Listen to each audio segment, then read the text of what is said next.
Hello and welcome to class. Welcome to class. Good to have you again.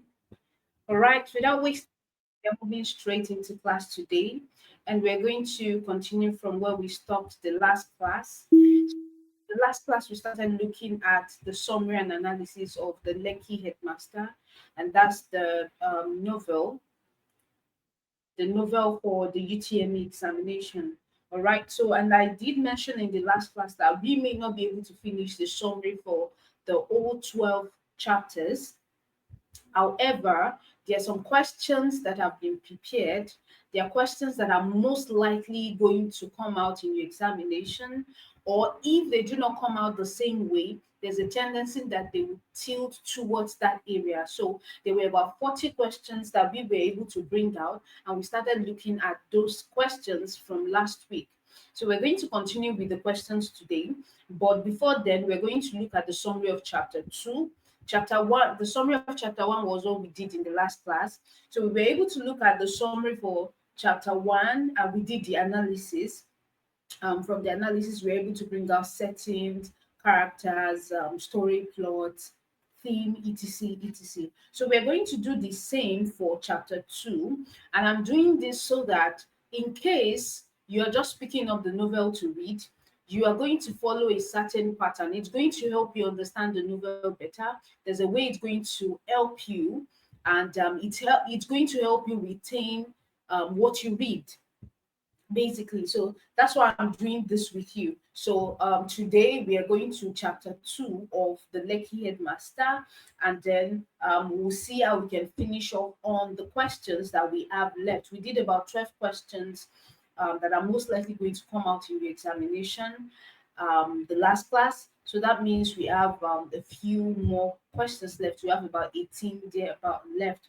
All right, so I'm going to just start briefly. I have the summary of the Lekki Headmaster chapter 2 here, which I'm just going to read out. So I just need your attention. I need you to listen to me. Then once I start analyzing, I'm going to put down some points on the board so that we can all see it and have it. But for now, I'm just going to read out the summary of chapter 2. So just listen attentively to the summary of chapter 2. If you've read this novel, it means that you understand what the summary is about. Then you are able to pick out points and all of that. So I'll start reading, then we analyze the chapter, and then we go to the questions and we call it a day for today. All right, so summary of Lekki Headmaster chapter 2. I'll start reading. After days of silent and emotional struggle, Mr. Beko finally reveals the reason behind his distress. He's leaving Nigeria for the United Kingdom. His wife, Seri, who has already moved with their two children, Nike and Kike, has been urging him to join them. Although he is deeply passionate about his work at Stardom Schools and his student growth, he can no longer resist the call of his family. His hesitation to leave is not just emotional but also ideological. He feels guilty about leaving Nigeria's struggling education system to work in an already developed country. However, with his family already settled abroad and a new teaching job waiting for him in the UK, he realizes the decision is no longer his to debate. Baker's deep attachment to Stardom Schools stems from his many years of service, particularly as headmaster at Stardom Kiddies. His ability to handle conflict and show empathy earned him the title the Lekki Headmaster, a name that followed him even after he became principal of the school. Despite his love for the school, his colleagues do not understand his hesitation. To them, his move to the UK is a rare and golden opportunity. His wife is rumored to be earning £10,000 a month as a nurse, while his own salary in the UK will be £3,600, far more than the 400,000 naira he earns in Nigeria. Some even find his reluctance amusing, with one teacher, Mr. Odo, joking that he would gladly replace Beko as Seri's husband and head straight to the airport. However, Beko's decision is also shaped by his long-term goals. He always planned to retire at 55 and had been preparing for life after teaching by attending entrepreneurship seminars. His dream was to start a business, perhaps a school, a farm, or a transport company. He admired the financial freedom that business owners enjoyed and wanted to contribute to Nigeria's economy by creating jobs. But his past experiences have made him cautious. A school he co founded after NYSC failed, making him skeptical of such ventures. He also knew that the transport business came with risk, as dishonest drivers often took advantage of vehicle owners. Despite these challenges, he still believed that success was possible, as seen with companies like ABC Transport and God is Good Motors. In the end, his dreams of entrepreneurship take a backseat to the reality before him. He's set to leave for the UK, stepping into the new chapter in his teaching career. Though he knows no country is perfect, he's aware of the cultural and professional differences he will encounter. He recalls stories of Nigerian teachers struggling to adjust to foreign schools, including an incident where a student insulted a new teacher on his first day. However, he reassures himself that such cases are rare and believes that with diplomacy and resilience, he will overcome any challenges. This chapter gives deep insight into Beko's inner conflict, his love for his student, his ambitions, and his patriotism all clash with the realities of family obligation and financial security. His dilemma reflects the difficult choice that many professionals face to stay and build their country or seek better opportunities abroad. All right, so that's for the summary of chapter 2, the whole chapter 2 summarized just like this. All right, so we're just going to start with the analysis of the Lekki Headmaster. All right, the analysis of the Lekki Headmaster chapter 2. Then we move straight into the questions. All right, let's see how far we can go with writing or just having them pasted on the board. All right, the first thing we are going to be looking at is the setting of chapter 2. Now, I mentioned it in the last class, and I think when this class started too, that I'm doing this so that when you're reading or when you're rereading the novel, there's a certain pattern that you can follow. All right, this pattern will help you remember what you read so that the questions that we are looking at, if by chance we have questions for your examination that do not tilt towards that side, when you follow this pattern in summarizing and analyzing the novel, there's a way it helps you remember and recall answers. So when you see a question, the pattern will help you determine the answer you're going to give to the question. That's why we're doing this. All right, so the first thing we are looking at is setting, and the setting, under setting we have location. The location of chapter 2, of course, is Stardom Schools. All right. Stardom Schools, Lagos, Nigeria. All right. So that's basically the location. Then we have time. All right. So we can say the time is a few days after Mr. Beko's emotional breakdown. Okay. So a few days after Mr. Beko's emotional breakdown. All right, so if we remember well from chapter 1, we can see that Mr. Beko broke down, okay, in front of the whole school. It was to address them, but he couldn't because he had to cry.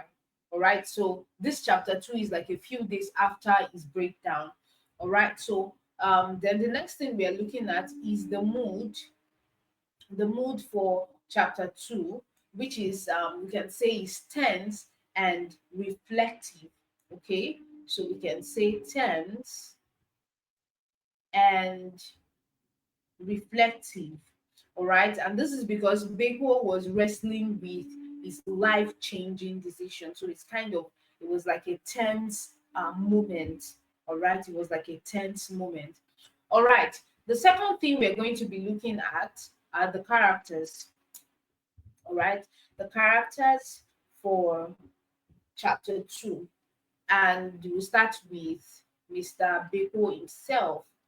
So we are looking at the characters, and the first character we have is Mr. Beko.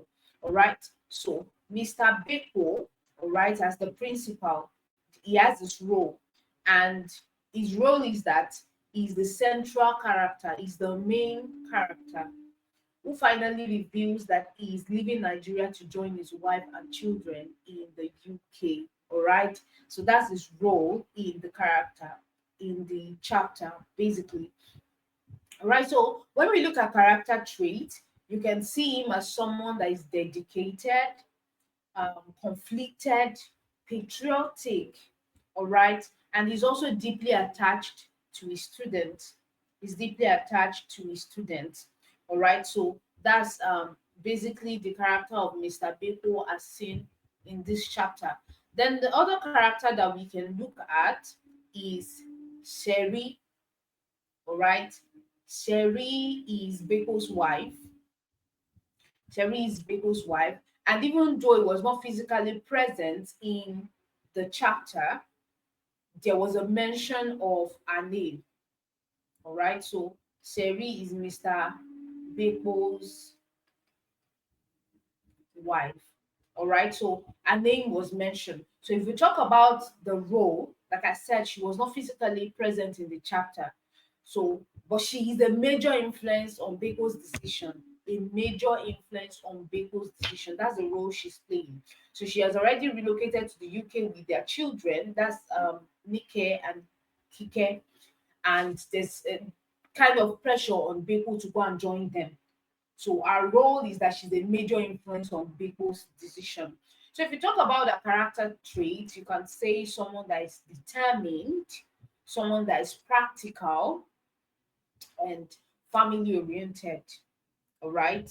So that's for the character trait of Seri. Now the other characters we're going to look at are Nike and Kike. All right. Let's have Nike and Kike. So we can say these are Beko's children. Beko's children. All right. Also, just like their mother Seri, it was not like they were physically present. All right. They were not physically present in chapter 2. But their absence from Nigeria adds a kind of emotional weight to Beko's decision. All right. So for their sake, and it was for this reason that he actually felt torn between his career and being with his family, because he had to consider his wife and his children. So his children are also a kind of major influence on his decision to leave Nigeria for the UK. All right. So the next character we're looking at is Mr. Odu. Mr. Odu. All right. So Mr. Odu is one of Mr. Beko's colleagues in school. All right. So he's a teacher at Stardom Schools. Okay. So he's a colleague of Beko who actually finds um, humor in his decision to move. All right. And you can see that from the way he jokes that he was going to take Beko's place as Seri's husband. All right. You know, when people make jokes like, why don't you want to go to the UK? I don't mind going in your place. I'll go and be the husband to your wife. Do you get that kind of a thing? So he actually jokes about taking Beko's place as Seri's husband so that he could go to the UK himself. Right. So that was the role he played in the character in the chapter 2. All right. So when you talk about character traits, you can say that Mr. Audrey is someone that is playful, because someone to make a joke like that, you know that this person is playful.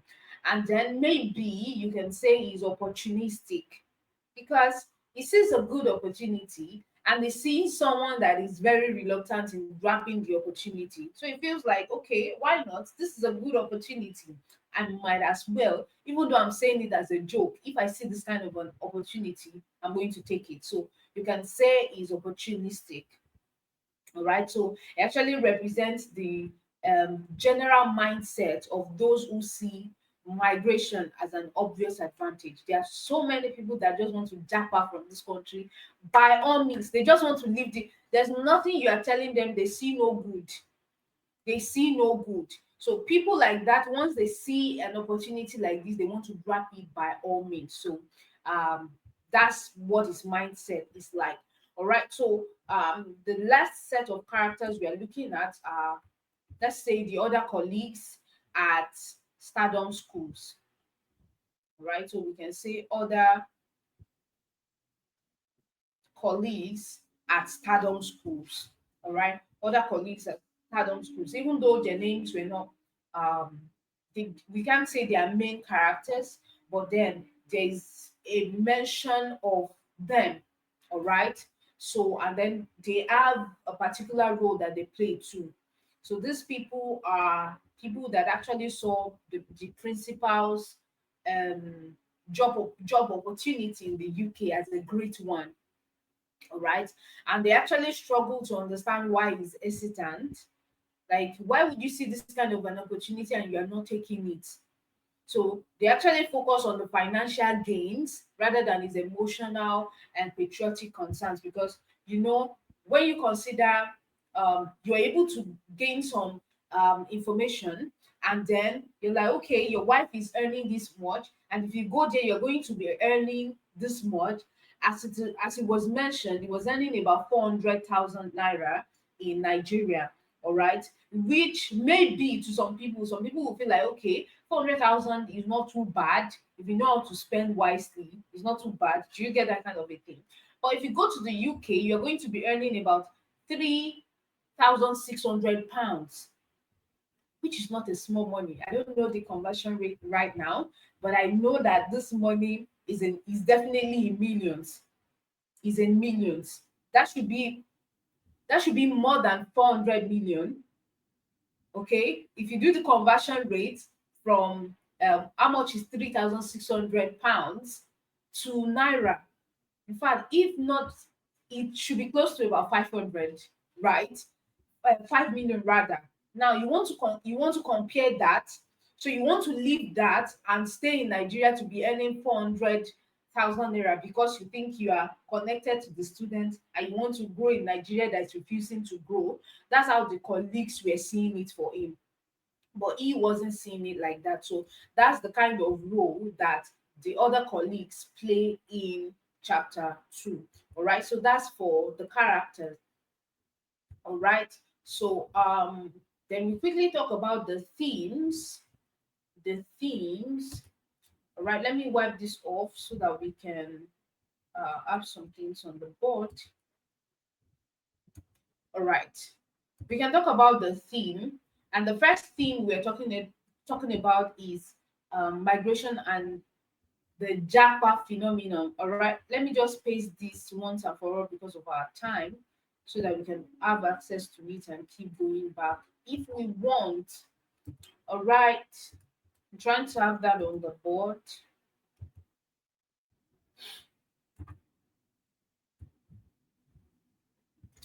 I hope that we can be able to see this clearly.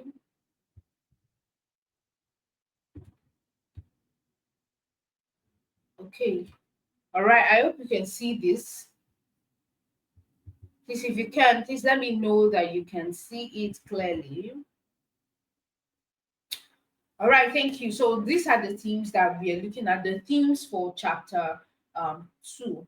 The themes for chapter 2. All right. So the first one is the migration and the Japa phenomenon. All right. So the chapter actually explores the growing trend of Nigerians leaving the country in search of better opportunities. All right. People are actually leaving the country. Like, the way people are living is alarming, because if you start to analyze it actually looks like probably in the next 5 years nobody's going to be here again. If everyone could afford it, you would only find a few people left in this country. Okay, so people are actually really living. All right. So when you talk about Bacon's decision, it actually reflects a common struggle among professionals, all right, who choose between patriotism and personal advancement. And what does this mean? All right. From Bacon's character, you can see that this person is a patriotic person. All right. He cares about the country, and he was actually ready to forfeit the UK opportunity, if not for his family. It was the pressure the family was putting on him that is making him want to go. If his family was not there, he's the kind of a person that would leave the opportunity to grow Nigeria. He was so concerned about Nigeria's education. So he had to choose between patriotism and his personal advancement. All right. Number two, theme number two looks like number one, it talks about patriotism versus personal gain. All right. So Biko is actually torn between his love for Nigeria and the practical benefits of moving to the UK. Okay. So he feels guilty about leaving a struggling education system, but he's also aware that his family's future would be more secure abroad. So he's actually torn in between two opinions, all right, for his personal gain, or he should just watch over someone or some other people's children and see them grow. That's theme number two. Theme number three is financial security and career growth. Financial security and career growth. All right. So Big One and his wife's potential earning in the UK far outweigh their current salaries in Nigeria. All right. So the financial comparison between um or the financial comparison shows that the economic disparity that drives migration, all right, it shows the economic disparity that actually drives migration. All right, the next point is family versus career. Family versus career. So the chapter highlights the emotional dilemma of choosing between career aspirations and family responsibilities. All right, so we can see that Bego actually really loves his job and the student, but he also had to prioritize reuniting with his family. So that also weighs on him as he had to choose between the student and the work that he loves so much, and his family that he also cares about. All right. The next theme is unfulfilled dreams and aspirations. Right? So Beko had always envisioned retiring at 55 and starting his own business. However, his experiences with failed ventures make him cautious, and his migration forces him to put his entrepreneurship dreams on hold. Then the next one is cultural and professional differences. Cultural and professional differences. So Beko acknowledges that moving abroad will come with challenges. Of course, everywhere has its own challenge. Everywhere you turn to, whether you go to the US or to the UK, anywhere you want to go, the Arab, everywhere you want to go, they have their own challenges. All right. So, such as adapting to a different school system and cultural expectations. Cultural expectations. All right. So, he recalls stories of Nigerian teachers struggling in foreign schools, but reassures himself that he can adjust. All right. So, these are the themes that we have for chapter two. These are the themes that we have for chapter two. All right. So, the next thing we are looking at is the plot summary. Right? We'll look at the plot summary, we look at the key points, and then we quickly go to the questions that we have. All right, so the plot summary, I think I'll just read out. It's more like the summary. It looks like the summary of the old chapter too, but this is quite different. So I'll just read it out while you listen to me attentively. All right, so plot summary. After days of distress, Mr. Beko finally admits that he is leaving Nigeria for the UK. His wife, Seri, has already relocated with their children, and he feels pressure to join them. Despite his deep love for Stardom schools, and Nigeria's education system, he realizes that his decision is no longer just about him. His colleagues do not understand his hesitation as they see his UK job as a rare opportunity. His wife's high salary, £10,000 a month, and his own £3,600 make it seem like an easy choice, especially compared to his 400,000 naira Nigerian salary. Right?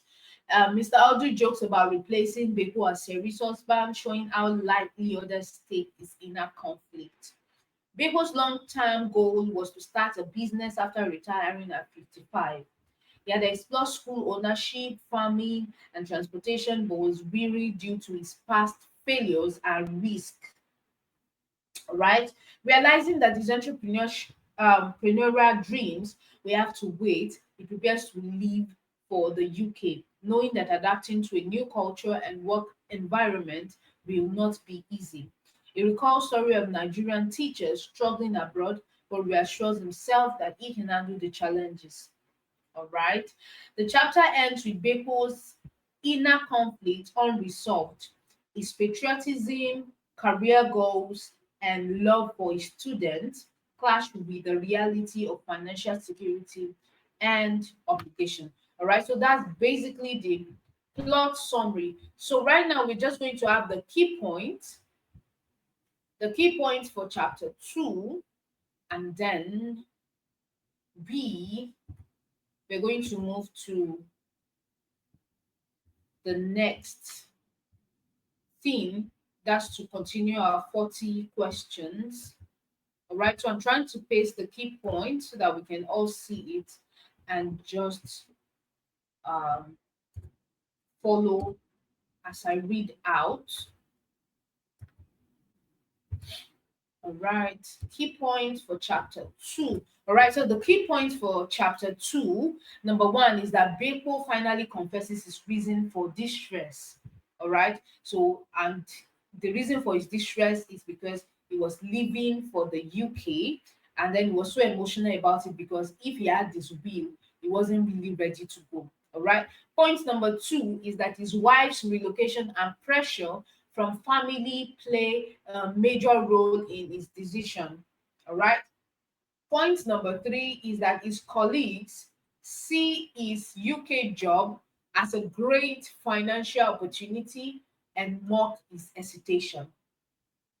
Point number 4 is that Beko struggles between staying to help Nigeria's education system or moving abroad for a better life. All right. Point number 5, his dreams of entrepreneurship are temporarily set aside. Point number 6, he mentally prepares for the cultural and professional challenges of working in the UK. All right, so this brings us to the end of the summary and analysis for the Lekki Headmaster chapter 2. All right, so right now we'll just we'll start with the questions. And like I mentioned in the last class, these questions are not just on chapter 2. They are questions from chapter 1 to chapter 12. All right, but because we cannot finish the summary of chapter 1 and 12, we were able to gather questions that are likely going to come out. All right, so you may see questions that are not even related to chapter 2 that we have done today.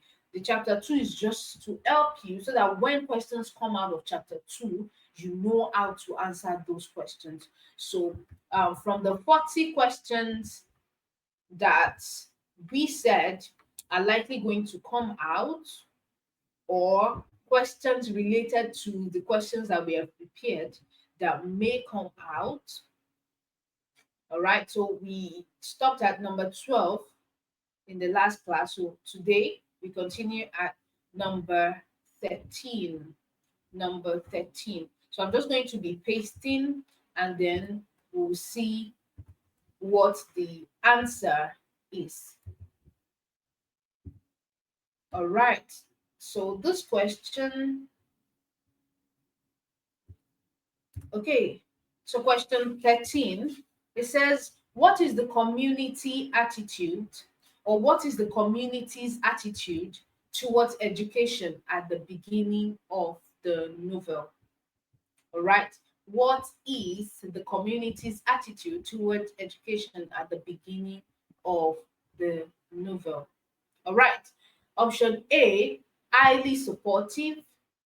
Option B, indifferent.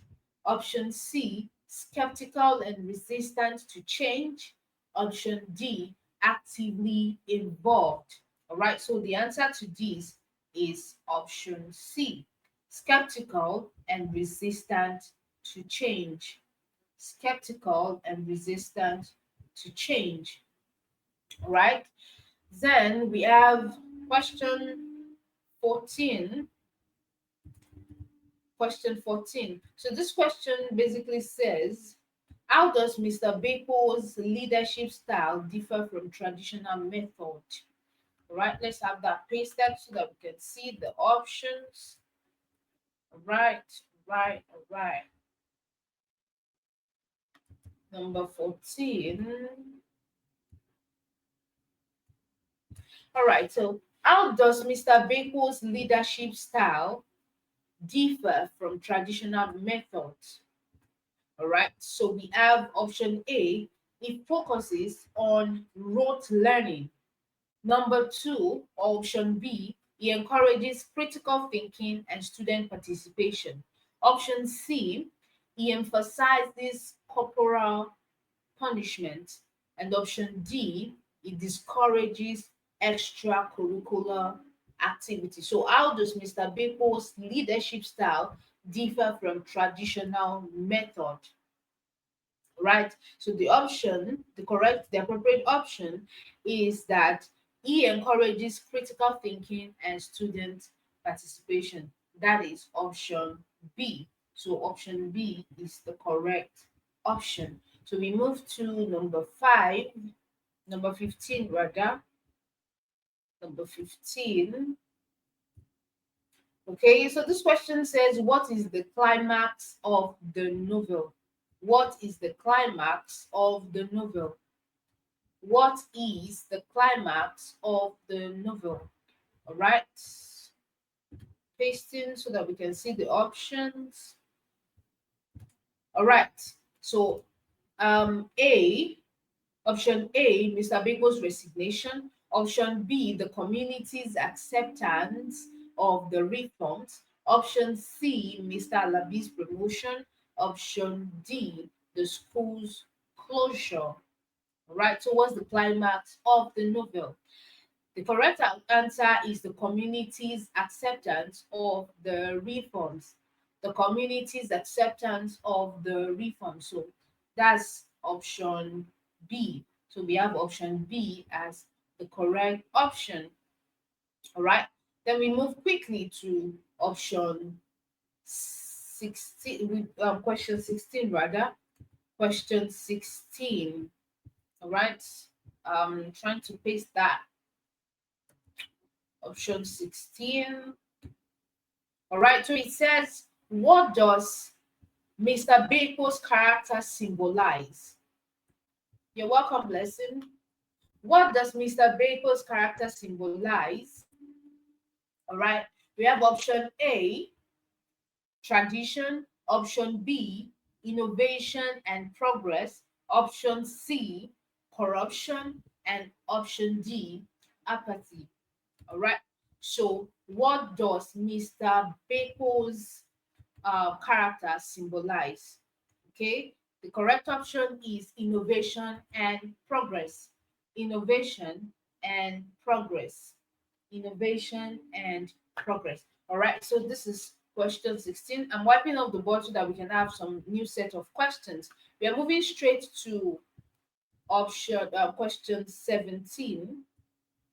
And this question says, how does the novel address societal issues? How does the novel address societal issues? Okay, I'm trying to have it pasted. Okay, so how does the novel address societal issues? Option A, by focusing on political corruption. Option B, by highlighting the importance of education in society development. Option C, by depicting economic struggles. And option D, by portraying environmental challenges. All right, so the option we have is by highlighting the importance of education in societal development. That is option B. Thank you. Blessing, you got it right. Option B. Option B. That's correct. All right. So we have question number 18. And this question says, what is the resolution of conflict in the story? What is the resolution of conflict in the story? All right. Trying to have that pasted. I would have been reading out directly, but I want us to have like a visual thing for it so that we can always refer to it. That's why I'm trying to paste so that we can see the questions and see the options. I don't just want to read out. All right. Okay, so what is the resolution of the conflict in the story? Okay, so option A, Mr. Beko leaves the school. Option B, the community embraces the educational reforms. Option C, Mr. Alabi is transferred. Option D, the school is privatized. Okay, so the correct answer here is that the community embraces the educational reforms. Okay, the community embraces the educational reforms. That's the resolution of the conflict in the story. So we have option B as the correct one. All right, we move quickly to question 19, right? Question 19. Okay, so we have the question says, which character serves as a mentor to Mr. Beko? Which character serves as a mentor to Mr. Beko? All right. Let's try to have that pasted. Okay, so we have option A, Mr. Alabi. Option B, Mrs. Adebayo. Option C, Mr. Garba. And option D, Mr. Ojo. Mr. Alabi, Mrs. Adebayo, Mr. Garba, and Mr. Ojo. So which character serves as a mentor to Mr. Beko? All right, the correct answer here is Mrs. Adebayo, option B. Mrs. Adebayo, option B. All right, so we move quickly to question 20. So this question says, what role does Mrs. Adebayo play in the novel? What role does Mrs. Adebayo play in the novel? All right, we're trying to paste this. What role does Mrs. Adebayo play in the novel? All right, option A, she opposes Mr. Beko's reforms. Option B, she supports and guides Mr. Beko. Option C, she is indifferent to the changes. And option D, she is a government official. All right, the correct option that we have is she supports and guides Mr. Beko. She supports and guides Mr. Beko. That's option D. All right, we move to the next question as I wipe up the board shortly. So this question says, how does the novel portray the relationship between teachers and students? How does the novel portray the relationship between teachers and students? All right, I'm wiping this off.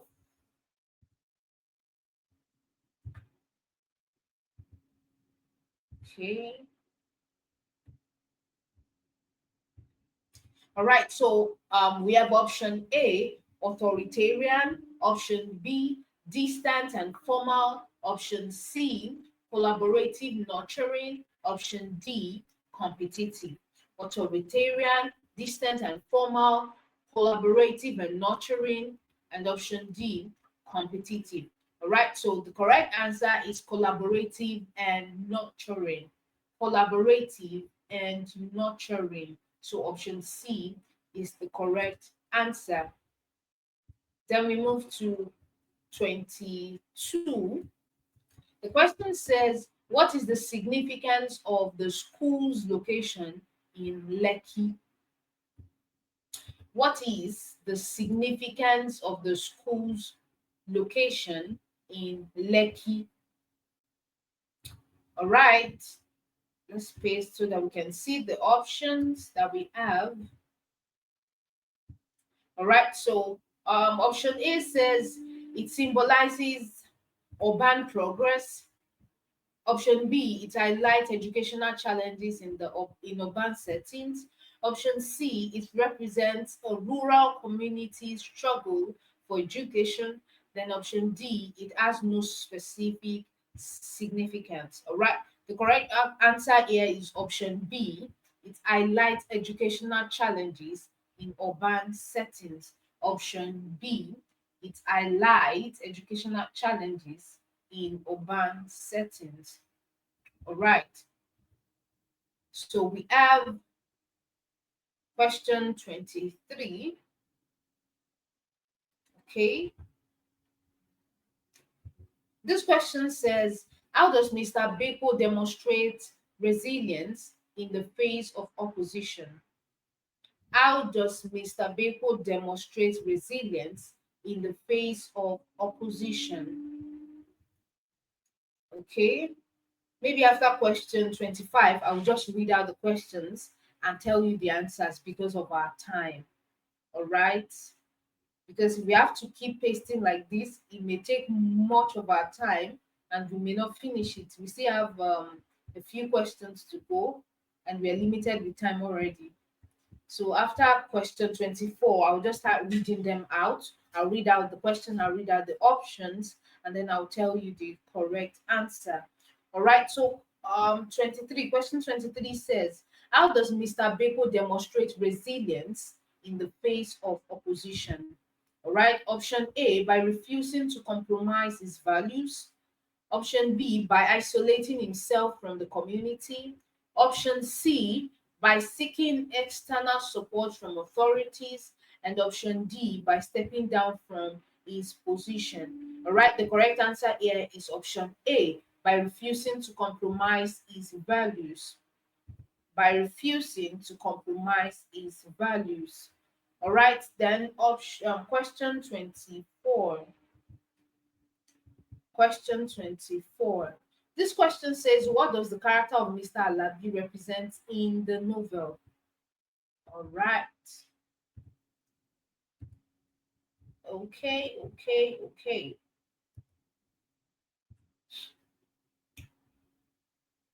I hope you can still see this.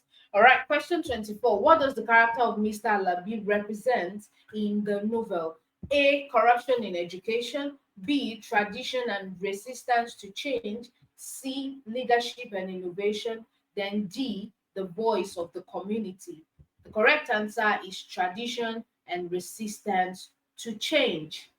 Tradition and resistance to change. That option B. Option B. All right, so from here, I'm going to just start reading. I read that question, I read that answer, I read that options, and then I'll tell you the answer. All right, question 25. It says, how does Mr. Beko win the trust of his students? How does Mr. Beko win the trust of his students? Option A, by giving them incentives. Option B, by listening to their concerns and promoting active learning. Option C, by relaxing school rules. Option D, by focusing only on academic achievement. All right, the correct answer here is option B, by listening to their concerns and promoting active learning. That's how Mr. Beko was able to win the trust of his students. All right. Then question 26. It says, what conflict is central to the plot of the novel? What conflict is central to the plot of the novel? Option A, Mr. Beko's battle with personal health issues. Option B, the clash between traditional and modern educational methods. Option C, a financial scandal at the school. Option D, the rivalry between two schools. All right, the answer here is the clash between traditional and modern educational methods. Question 27. Which student stands out as a key example of Mr. Beko's success? Option A, Tunde. Option B, Shade. Option C, Adebayo. Option D, Chinedu. The correct answer here is option C, Adebayo. Question 28.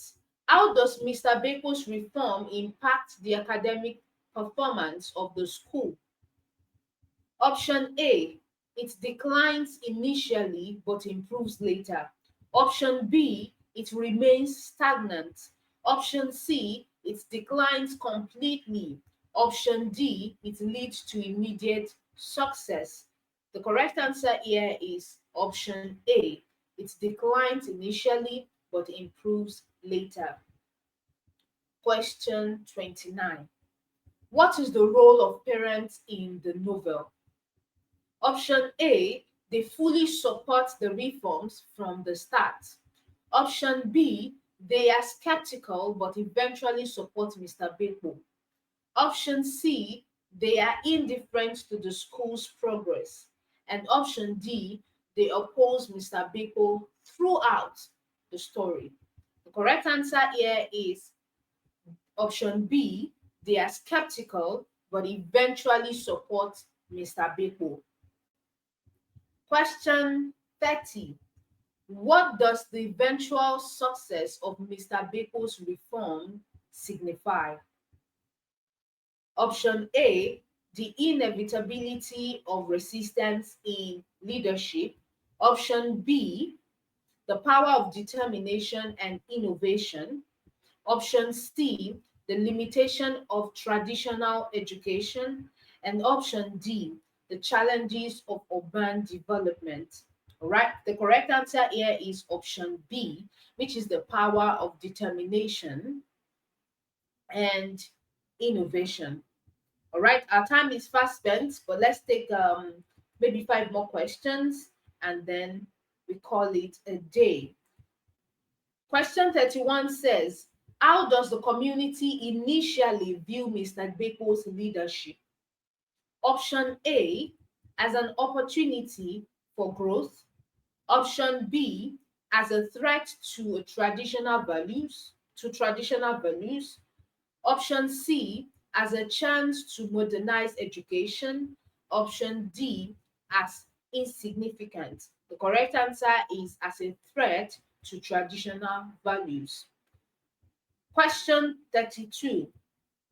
What drives Mr. Beko to persist despite challenges? Option A is ambition for personal recognition. Option B is belief in the transformative power of education. Option C is rivalry with Mr. Alabi. Option D, pressure from the government.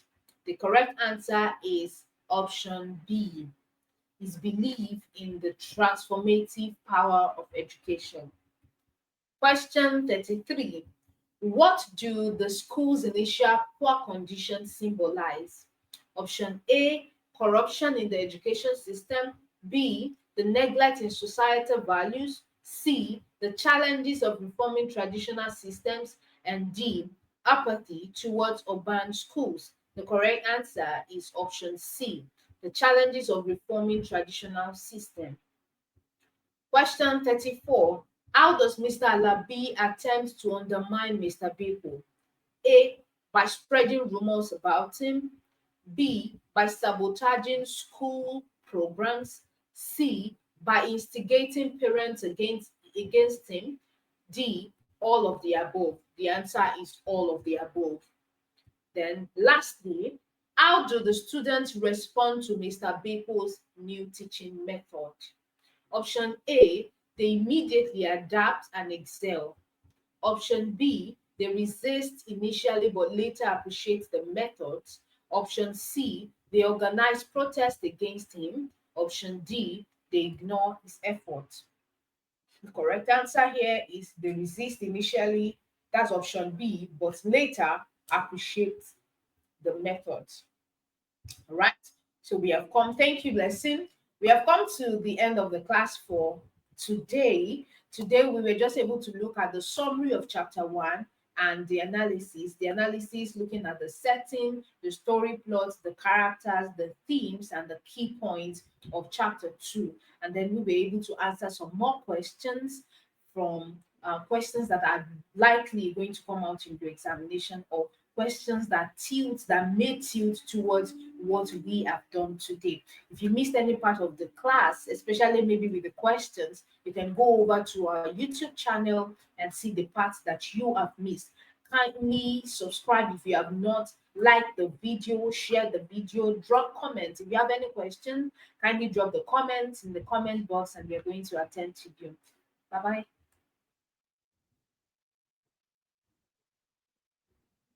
All right, lesson.